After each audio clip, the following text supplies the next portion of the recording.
നിങ്ങളെല്ലാവരും തലസ്ഥാനത്തെ മാധ്യമ പ്രവർത്തകർ മാത്രമല്ല, കമ്മ്യൂണിസ്റ്റ് പാർട്ടിയുടെ എക്കാലത്തെയും സുഹൃത്തുക്കളാണ്. രാഷ്ട്രീയമായിട്ട് ഓരോ മാധ്യമങ്ങൾക്കും ഉള്ള സമ്മർദ്ദത്തിൻ്റെ ഫലമായി നിങ്ങൾ പാർട്ടിയെപ്പറ്റി ചിലപ്പോൾ വേറെ വാർത്ത കൊടുത്ത് കാണും, ചിലപ്പോൾ വസ്തുതാരഹിതമായത് കൊടുത്ത് കാണും. അതൊക്കെ പാർട്ട് ഓഫ് ദ പ്രൊഫഷൻ. അതെല്ലാമാണെങ്കിലും പാർട്ടി നിങ്ങളെല്ലാവരെയും കാണുന്നത് ഞങ്ങളുടെ ഏറ്റവും അടുത്ത ബന്ധുക്കളായിട്ടാണ്.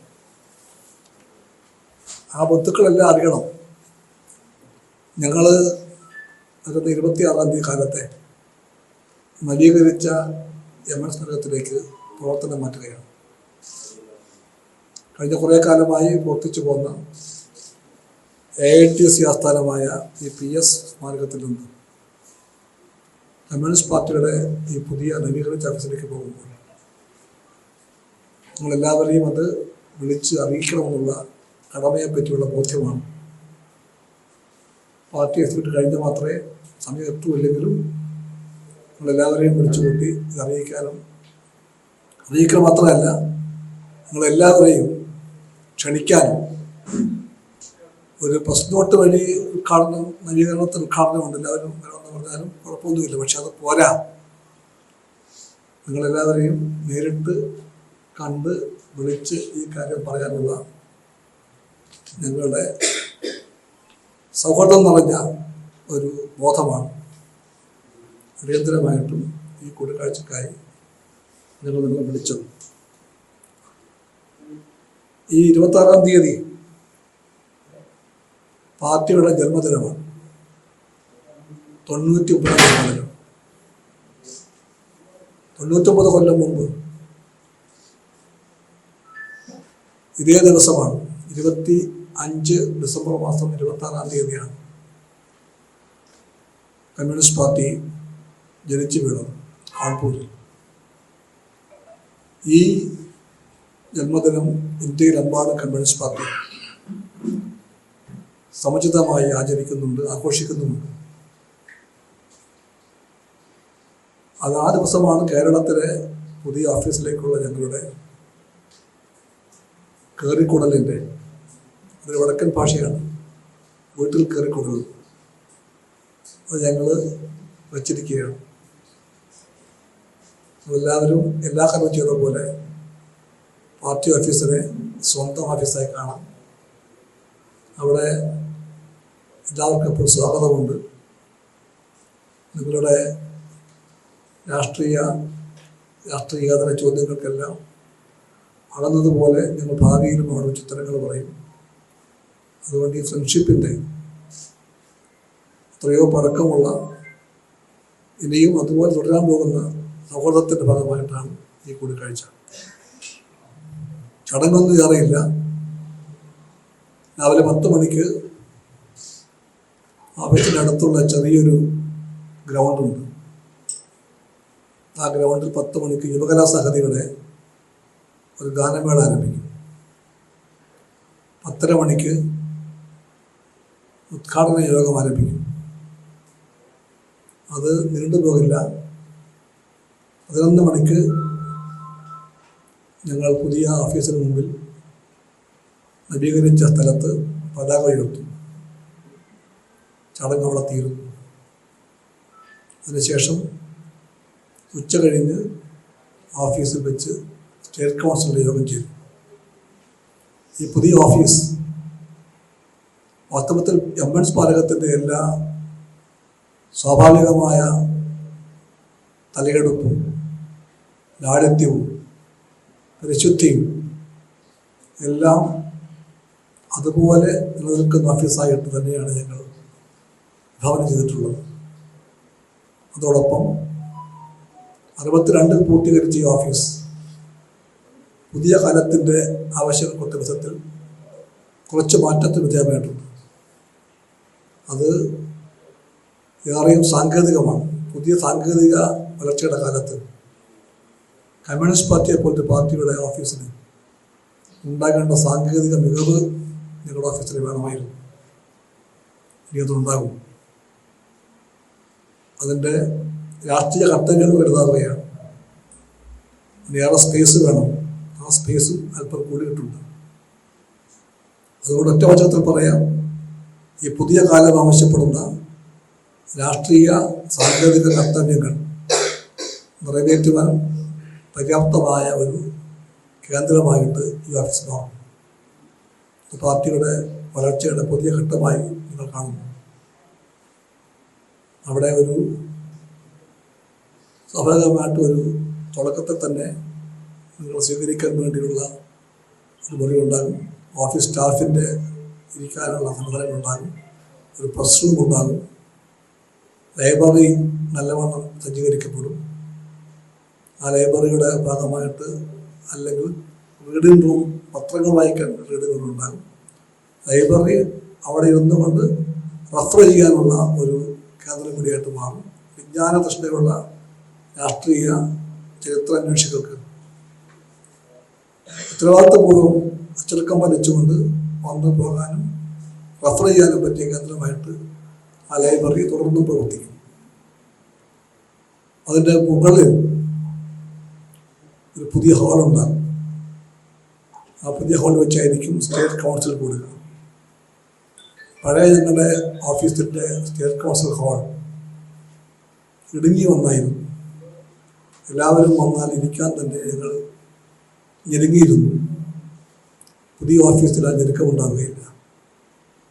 ഈ ഓഫീസ് ഞങ്ങൾ വിളിക്കുന്ന പേര് സഖാവ് കാനം രാജേന്ദ്ര, സ്റ്റേറ്റ് കൗൺസിൽ ഹാളിന് കൊടുത്തിരിക്കുന്ന പേര് സഖാവ് കാനം രാജേന്ദ്രൻ ഹാളെന്നാണ്, ഓഡിറ്റോറിയം എന്നാണ്. ഓഡിറ്റോറിയം ഹാൾ തന്നെ വിളിക്കാം. അവിടെ വെച്ചായിരിക്കും സ്റ്റേറ്റ് കൗൺസിൽ കൂടുക. എടുത്തു പറയേണ്ടത്, ഈ നവീകരിച്ച ഓഫീസ് എന്ന് പറയുന്നത് നമുക്കെല്ലാവർക്കും പ്രിയപ്പെട്ട സഖാവ് കാനം രാജേന്ദ്രൻ്റെ ഒരു സ്വപ്നമായിരുന്നു. ഈ സ്വപ്നം യാഥാർത്ഥ്യമാക്കാൻ വേണ്ടി അദ്ദേഹം ഒരുപാട് പാടുപെട്ടു. സ്വാഭാവികമായിട്ടും അത് കാണാൻ കഴിയാതെ കണ്ണടയ്ക്കേണ്ടി വന്ന ആ സഖാവിൻ്റെ സ്മരണയ്ക്ക് വേണ്ടി ഞങ്ങൾ ശരിയായിട്ട് ആ ഓഫീസിലെ സ്റ്റേറ്റ് കൗൺസിൽ കൂടുന്ന ഇടത്തിന് സഖാവ് കാനത്തിൻ്റെ പേര് കൊടുത്തിരിക്കുകയാണ്. ഒരു നല്ല സോഷ്യൽ മീഡിയ പ്രവർത്തനത്തിന് ആവശ്യമായിട്ടുള്ള സാങ്കേതിക സൗകര്യങ്ങൾ ഒരുക്കാൻ പറ്റിയൊരു സ്ഥലമുണ്ടാകും. അതുമായിട്ട് ബന്ധപ്പെട്ടതെല്ലാം അവിടെ ഉണ്ടായിട്ടുണ്ടാകും. അതിനോട് ചേർന്ന് പാർട്ടി ഓഫീസിലെ പഴയ ക്വാർട്ടേഴ്സ്, പണ്ട് വരെയുള്ള ക്വാർട്ടേഴ്സാണത്, അത് പരിഷ്കരിച്ചിട്ടുണ്ട്. എല്ലാ സൗകര്യങ്ങളുമുള്ള, ചാർപ്പാടങ്ങളൊന്നുമല്ല, ബാത്ത് അറ്റാച്ച്ഡ് ആയിട്ടുള്ള 9 റൂംസാണ് ഉണ്ടാകുക ക്വാർട്ടേഴ്സിൽ. ആ ക്വാർട്ടേഴ്സിൽ കമ്മ്യൂണിസ്റ്റ് പാർട്ടിയുടെ ആവശ്യാർത്ഥം വന്നു പോകുന്ന സഹാക്കൾക്ക് താമസിക്കാൻ, ഇനി ദൂരെയുള്ളവർക്ക് വന്നാൽ കിടക്കാൻ വാടകയ്ക്ക് സ്ഥലം നോക്കേണ്ട ആവശ്യം വരില്ല. അതിനുള്ള സൗകര്യങ്ങൾ ഈ പുതിയ ക്വാർട്ടേഴ്സിലുണ്ടാകും. ഇതെല്ലാമാണ് അതിനെപ്പറ്റി പറയാനുള്ളത്. ഒരു കന്റീൻ ഉണ്ടാകും, ഡൈനിങ് ഹാൾ ഉണ്ടാകും. ഞങ്ങൾക്കൊരു ചെറിയ മെസ്സുണ്ട് പാർട്ടി ഓഫീസിൽ. ആ മെസ്സോടെ പ്രവർത്തിക്കും. അവിടെ ഒരു ഡൈനിങ് ഹാൾ ഉണ്ടാകും. 26-ാം തീയതി അല്ലെങ്കിലും ഞങ്ങളെല്ലാവരെയും ഞങ്ങളൊരു ദിവസം അങ്ങോട്ട് ഒരു ഭക്ഷണം കഴിക്കാനും വിളിക്കും. 26-ാം തീയതി അല്ല, നമ്മൾ കൗൺസിലൊക്കെ ഉള്ളവരോട് തിരക്കായിരിക്കും. ഏറെ വൈകാതെ ആ ക്ഷണവും ഞങ്ങൾ നിങ്ങളെ ഇവിടെ വെച്ച് അറിയിക്കുന്നു.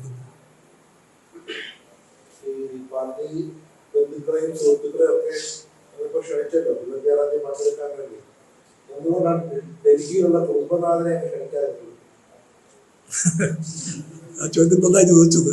ചോദിക്കേണ്ട ആളുടെ ദീപു തന്നെയാണ് താനും. ദീപെല്ലാം അറിയാമെങ്കിലും അറിയാത്തതുപോലെ ഭാവിക്കാനും അറിയാം. 26-ാം തീയതി ഏറ്റവും പ്രധാനപ്പെട്ട സ്ഥലമുണ്ടാകുന്നത് കാൺപൂരിലായിരിക്കും. പാർട്ടിയുടെ ജന്മസ്ഥലമായ കാൺപൂരിൽ UP-യിലെ പാർട്ടിയുടെ തുടക്കത്തിൽ ഏറ്റവും പ്രധാനപ്പെട്ട സ്ഥലമുണ്ടാകുന്നത് അവിടെയായിരിക്കും. ഒരു റാലി ഉണ്ടായിരിക്കും. അതിൻ്റെ ഫങ്ഷൻസൊക്കെ പ്ലാൻ ചെയ്ത് കഴിഞ്ഞിട്ടുണ്ട്. അവിടെയായിരിക്കും കുടുംബനാഥൻ, രാജയായിരിക്കും അവിടുത്തെ ഉദ്ഘാടകൻ. കാൺപൂരും തിരുവനന്തപുരവും അടുത്തടുത്തല്ലല്ലോ, അതുകൊണ്ട് അത് രണ്ടും പറ്റുന്നില്ല. അത്രയുള്ളൂ. ഒഴിവാക്കിയതൊരു കാരണം തോന്നാൻ കാരണം സംസ്ഥാന നേതൃത്വത്തെ ക്ഷണിക്കാത്തത് എന്തുകൊണ്ടാണ്? കാരണം അദ്ദേഹം പങ്കെടുക്കുന്നില്ലായിരിക്കാം, പക്ഷെ ഒരു ക്ഷണം അദ്ദേഹത്തിന്റെ പേര് നോട്ടീസില്ല. അതേമല്ല 1925 പാർട്ടി 99ാമത്തെ വാർഷികമാണ്. 100ാമത്തെ വാർഷികമല്ലല്ലോ പാർട്ടിയുടെ 100ാം വർഷം, 99ാം വർഷമാണല്ലോ. അപ്പൊ എല്ലാ വർഷത്തിലും ജനറൽ സെക്രട്ടറിമാരോട് പങ്കെടുക്കാറുണ്ടോ? എല്ലാ വർഷവും കാൺപൂരിൽ എല്ലാ വർഷവും ജനറൽ സെക്രട്ടറിമാർ പങ്കെടുക്കാറുണ്ട്. ദീപു കണ്ണടച്ചിരിക്കുവാണെങ്കിൽ തുറക്കണം. ഒരു കൊല്ലം നീണ്ടു നിൽക്കുന്ന പരിപാടിയായിരിക്കും. 2024 ഡിസംബർ മാസം 25-ാം തീയതി മുതൽ 25 ഡിസംബർ 26 വരെയുള്ള ഒരു വർഷക്കാലം നീണ്ടു നിൽക്കുന്ന പരിപാടിയാണ് പ്ലാൻ ചെയ്തിട്ടുള്ളത്. ശതാബ്ദി ആഘോഷിക്കേണ്ട രീതി അതാണ്. 2 പ്രധാനപ്പെട്ട ഇവൻറ്റ്സ് ഉള്ളത്. ഒന്ന് ജന്മസ്ഥലമായ കാൺപൂര് സമാപനം കുറിച്ചുകൊണ്ട് ഡിസംബറിൽ 25 ഡിസംബറിൽ തെലങ്കാനയിലെ കമ്മത്ത് വെച്ചായിരിക്കും സമാപനം ഉണ്ടാകാൻ പോകുന്നത്. ഈ 2 സ്ഥലങ്ങളിലും ജനറൽ സെക്രട്ടറി ആയിരിക്കും പ്രധാനപ്പെട്ട സ്ഥാനം വഹിക്കുന്നത്. അതാണ് പാർട്ടി. ഏകദേശം ഒരു 9 കോടിയോളം ചിലവായി കാണും. ഏകദേശം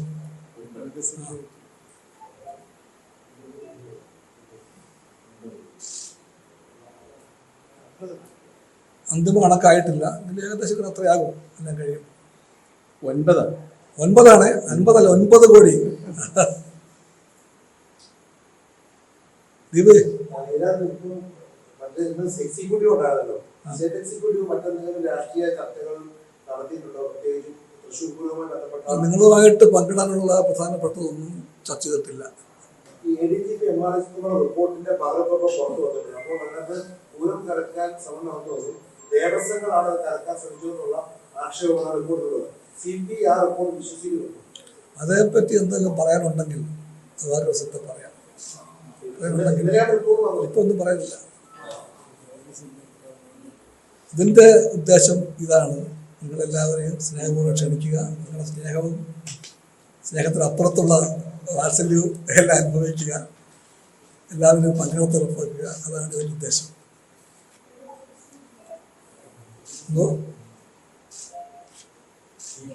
നമുക്ക് ചായ ഒന്നും ഇടണം.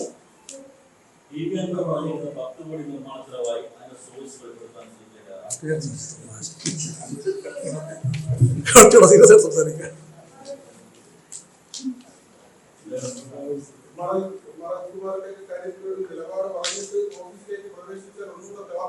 തിളക്കിയത് മതി. ഇപ്പൊ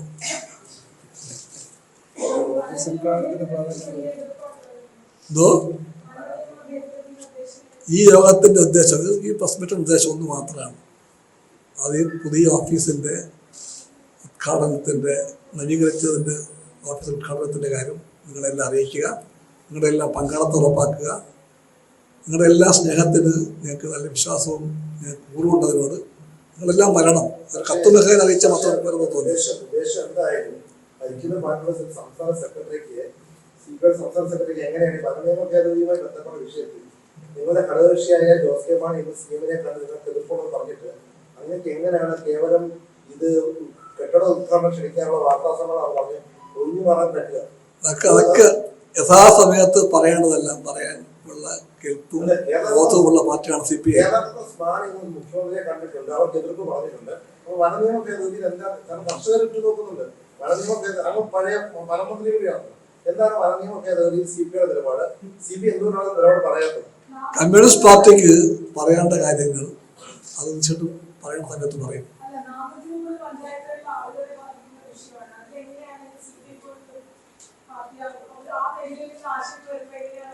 അതായത് കമ്മ്യൂണിസ്റ്റ് പാർട്ടിക്ക് അത് സംബന്ധമായിട്ട് പറയാനുള്ള കാര്യങ്ങൾ പറയേണ്ട സമയത്ത് പാർട്ടി പറയും. CPI നിലപാടിന് വിരുദ്ധമായി ധാരാളം കാര്യങ്ങൾ പറയുന്നതുകൊണ്ട് ഇക്കാര്യത്തിൽ നിലപാട് പറയേണ്ട തീരുമാനമാണ്. കമ്മ്യൂണിസ്റ്റ് പാർട്ടിക്ക് പറയേണ്ട കാര്യങ്ങൾ ആ സമയത്ത് പറഞ്ഞിരിക്കും. ഇതിനപ്പുറം ഒന്നും ഇപ്പൊ പറയാനില്ല. ഈ വിഷയമല്ലാതെ മറ്റൊന്നും ഇന്ന് പരാമർശ വിഷയമല്ല. ചോദിക്കാം. അത് പോരാൻ തോന്നി.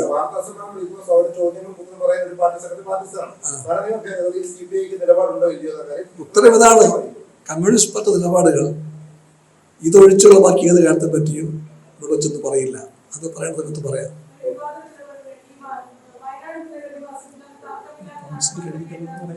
ഞങ്ങൾ 26, 27 ഞങ്ങളുടെ സ്റ്റേറ്റ് കൗൺസിൽ കൂടുന്നുണ്ട്. 26, 27 എന്തെങ്കിലും പറയാനുണ്ടെങ്കിൽ അത് കഴിഞ്ഞ് പറയാം.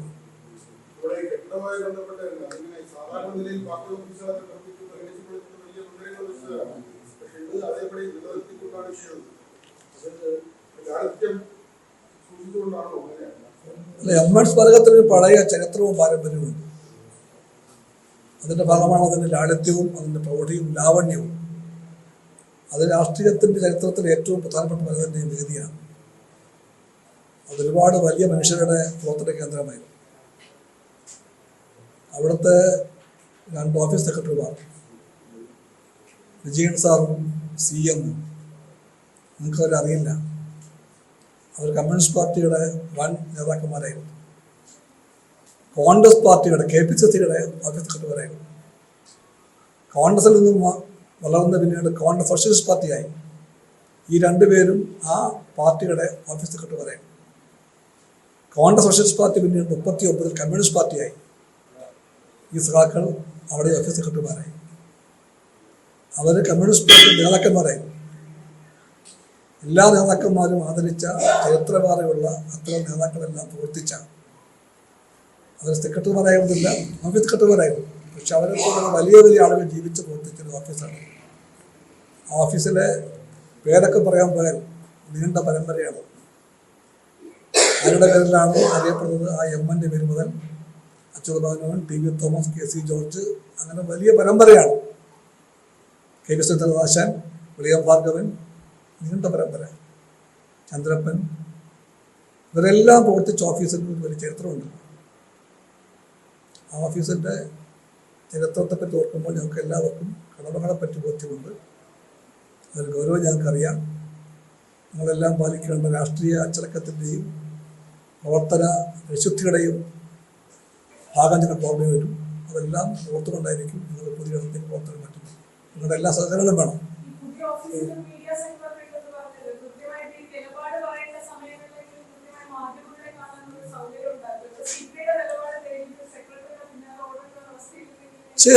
അങ്ങനെ ഓടേണ്ട അവസ്ഥ ഉണ്ടായിട്ടില്ലല്ലോ. നിങ്ങളെല്ലാം താമസം ഇവിടെ അല്ലേ ഇപ്പോഴും.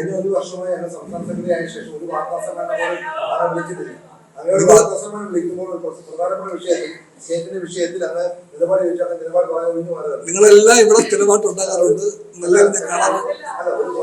നിങ്ങളെല്ലാം ഞാൻ കാണാറുണ്ട്. ഞാൻ ഇവിടെ വെച്ച് ചോദ്യങ്ങൾക്കെല്ലാം ഉത്തരം പറയാറുണ്ട്. അതൊക്കെ ഭാവിയിൽ ഞാൻ പറഞ്ഞല്ലോ, സ്റ്റേറ്റ് കൗൺസിൽ കൂടാനിരിക്കെ അതിന് മുമ്പ് ഒന്നും പറയാൻ പോകുന്നില്ല. അല്ല, അതിപ്പോ ഇപ്പൊ കൂടുന്നുണ്ടല്ലോ. അപ്പൊ ദീപു ആദ്യം പറഞ്ഞ് മൃഗരക്കാരെ ഇല്ലാന്ന്, അപ്പൊ പറയുന്ന മൃഗരക്ക ഉണ്ടെന്ന് ഏതോ വിശ്വസിക്കേണ്ടത്. അപ്പൊ ആദ്യം പറഞ്ഞ ഭാഗം നിഷേധിക്കുക. അപ്പൊ മാറ്റി പറയുവാണ്. നമുക്കത് 26 ഉം 27 സ്റ്റേറ്റ് കൗൺസിലുണ്ട്. അത് കഴിഞ്ഞ് വലുത് പറയാം. സംസ്ഥാന എക്സിക്യൂട്ടീവിൽ തന്നെ മറ്റു നേതാക്കന്മാർക്ക് നിർദ്ദേശം കൊടുത്തിട്ടുണ്ട്. പാർട്ടി ഔദ്യോഗിക നിലപാട് പറയേണ്ട സെക്രട്ടറിയാണ്, മറ്റാരും പറയുന്നത്. അതൊന്നും പുതിയ കാര്യമല്ലല്ലോ. അല്ല, അതിനകത്ത് നിലപാട് പറയാൻ ചോദിക്കുമ്പോൾ അങ്ങ് ഒഴിവാറുകയും ചെയ്യണം. ദേവു അത്ര ഉത്കണ്ഠകളൊന്നും വേണ്ട. ശരി.